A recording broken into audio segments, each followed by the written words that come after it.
My absolute number one piece of advice for home buyers is to stop giving your leverage away. What I mean by that is, let's say you go to a showing for a house that you absolutely love. You get in there and you love everything about this house. It's perfect. But the furnace is 35 years old and you can literally hear noises coming out of it. It's on its last leg. It's listed for $300,000. And you say, you know what? We want to make an offer on it. And then you say, you know what? We want to take into account that the furnace is old and we're going to have to replace it. It's going to cost us about $10,000 to replace. So let's offer $290,000 for the house, or let's ask for the seller to give us $10,000 in concessions right off the bat so we can take care of that furnace. Well, that is the wrong way to go about negotiating. You are giving your leverage away right away. If you're in a competitive situation with other buyers where you're not the only offer, your offer is gonna lose. Now, if the house has been on the market for a while, that's a little different story. But if you're in a competitive situation or it's a newer house to the market,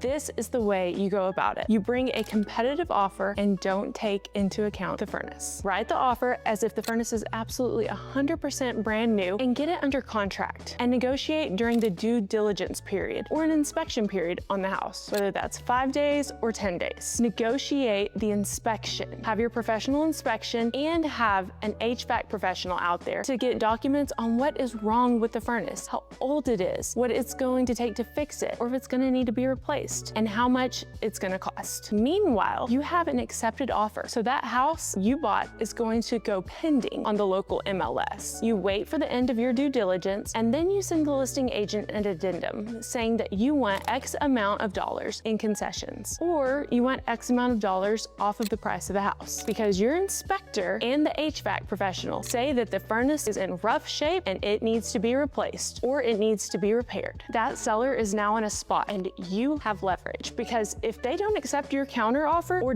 they don't play ball with you in some sort to make you happy and they kick you to the curb, now they've got to put their home back on the market, and now the MLS is going to say back on the market, and every single other agent that shows that house is going to be calling that agent saying, why did the deal fall apart? And they're going to have to tell them about that 35-year-old furnace, and they're going to have more showings, which means the sellers have to be out of their home more times, interrupting their life. They're going to have to get a whole other offer, and they're going to have to negotiate a whole new offer. They're going to have another inspection period, and it's a pain in the rear when you have a deal fall apart. As a seller, it's most likely going to do everything they can to make your deal work. They're going to play ball with you, or they're really likely to. You have leverage as a home buyer. You just have to find it and then use it. Don't give your leverage away before you need to, is my number one piece of advice for home buyers.